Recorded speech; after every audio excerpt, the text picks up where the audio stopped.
resiko ya. Tadi jangan hanya kita berpikir profitnya, tapi kita harus tahu resikonya. Kenapa harus kita pikirkan resikonya? Sekali lagi, pasar ini bukan punya nenek moyang kita, sehingga tidak bisa seenaknya kita kontrol ya. Bukan seenaknya bisa kita kendalikan. Kita hanya pedagang kecil yang hanya mungkin tebaran debu yang sangat-sangat kecil dibanding dengan kekuatan di luaran sana ya, kekuatan pasar besarnya yang dikendalikan oleh institusi dan perbankan besar. Maka yang ada, kita harus mempersiapkan resiko ini. Resiko kita siapkan kapan? Ya saat kita entry, bahkan sebelum kita entry sudah kita siapkan. Kemudian pertanyaannya, ya kira-kira berapa resikonya? Ya, karena resiko ini berkaitan dengan hidup dan matinya akun kita atau modal kita. Resiko yang terlalu tinggi menyebabkan kita akan semakin bekerja keras untuk mengembalikan jika nanti salah. Resiko yang terlalu rendah, tentu pencapaian kita juga sangat kecil. Maka nanti sesuaikan dengan skill kita, kemampuan kita saja. Ada trader yang bisa meresikokan sampai 20% dari modalnya. Ada sebagian yang bahkan bisa lebih 50%. Tetapi ini semua adalah bagian dari pengalaman skill yang kita punya masing-masing. Tingkat kecemasan kita masing-masing. Jadi satu trader dengan trader lain itu wajib berbeda. Kalau sama itu nanti akan kesulitan ke depannya untuk mengulang kembali. Maka kira-kira berapa persen resiko yang ideal, yang realistis? Maka secara umum kalau kita menyebut yang ideal, biasanya yang paling aman itu adalah 1-2%. Jadi yang paling aman.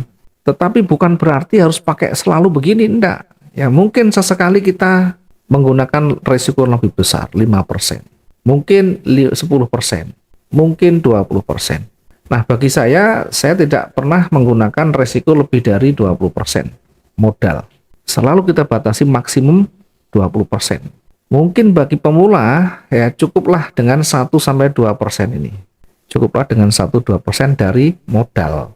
Ini per transaksi ya, per transaksi. Sehingga tidak mungkin namanya MC. Margin call itu tidak mungkin kalau kita betul-betul memahami sisi manajemennya, resikonya. Karena kita ada batasan, karena kita mengetahui bahwa ketika salah nanti saya harus resiko sekian. Nah, bagaimana jika resiko itu sudah tercapai, kemudian mantul lagi atau berpeluang mantul kembali?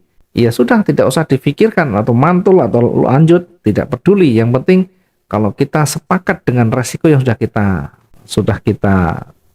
lakukan, sudah kita gunakan, menjadi aturan main kita, ya sudah disepakati dan didisiplinkan. Perkara nanti marketnya balik lagi, ya itu urusan lain ya. Yang penting kita tidak mau berspekulasi, andai-andai nanti balik-balik, tidak usah. Begitu terpenuhi sudah syarat resiko itu yang kita toleransikan, ya sudah close saja, selesai. Nanti untuk recover jika bisa kita lakukan di kemudian waktunya. Ya, sambil melihat kondisi marketnya, sambil kita baca lagi, sambil kita analisa ulang, betul-betul nanti tunggu sampai peluang itu muncul, baru nanti kita recover.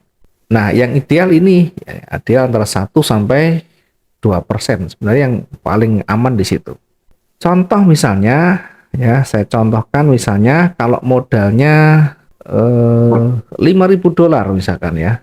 Dengan $5.000, maka resiko per transaksi, risk per transaksi itu adalah 1% dari modal, yaitu $50.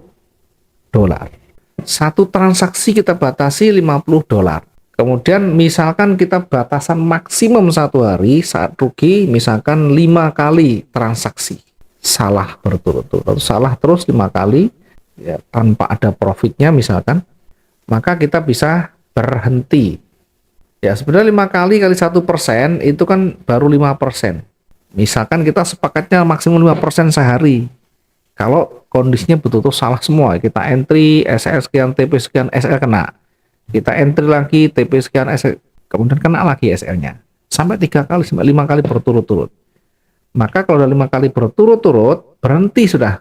Ya, tutup akun MetaTrader-nya, kemudian kita lakukan evaluasi ya, merenung apa yang salah tadi hari ini. Apakah karena kita punya problem di luar, apakah kita lagi tidak nyaman dalam trading dan sebagainya. Itu menjadi bagian yang sangat mempengaruhi dari psikologi kita.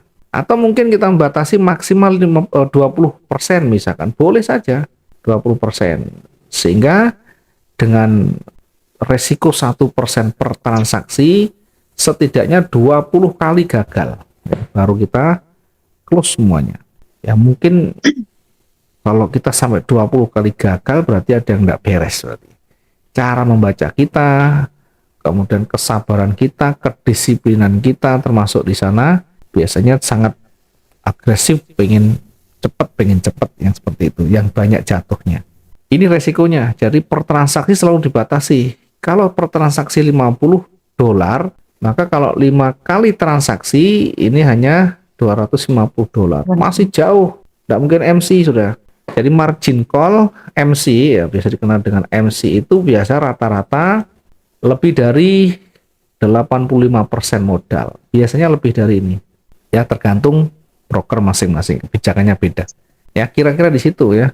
Ada yang 90, ada 95%, ada 100% dari modalnya. Minusnya kalau udah minus sekian, itu biasa diambang kehancuran, diambang MC ya. Untuk kembali akan sangat sulit. Jadi, kalau yang mereka yang MC, pasti yang pertama resiko yang diambil terlalu besar. Kalau tidak resiko yang besar, biasanya transaksinya banyak ya, transaksi banyak, kemudian tidak menutup tidak membatasi rugi ya, tidak membatasi rugi dalam trading. Kalau kita tidak membatasi rugi pasti nanti akan berantakan ya. Sejago apapun ya, sejago apapun, sehebat apapun trader, kalau tidak ada batasan ya pasti kacau nantinya. Nah, batasan itu beda-beda, batasan itu bermacam-macam ya. Kita bisa menggunakan mungkin stop loss, atau kita bisa menggunakan cut loss yang manual ya, dengan cara di monitor tentunya ya. Bisa menggunakan SL, bisa menggunakan cut loss, bahkan bisa menggunakan averaging nantinya, sehingga bisa lebih dini kita mengcover kerugian yang ada. Ini kira-kira kalau kita meresikukan, selain kita menggunakan prosentase, kita bisa menggunakan resiko dengan pips ya, risk management dengan pips. Nah, biasanya angkanya ini kalau di emas saya gunakan 500 sampai bukan 500 ya, 300 sampai 500. 300 sampai 500 ya.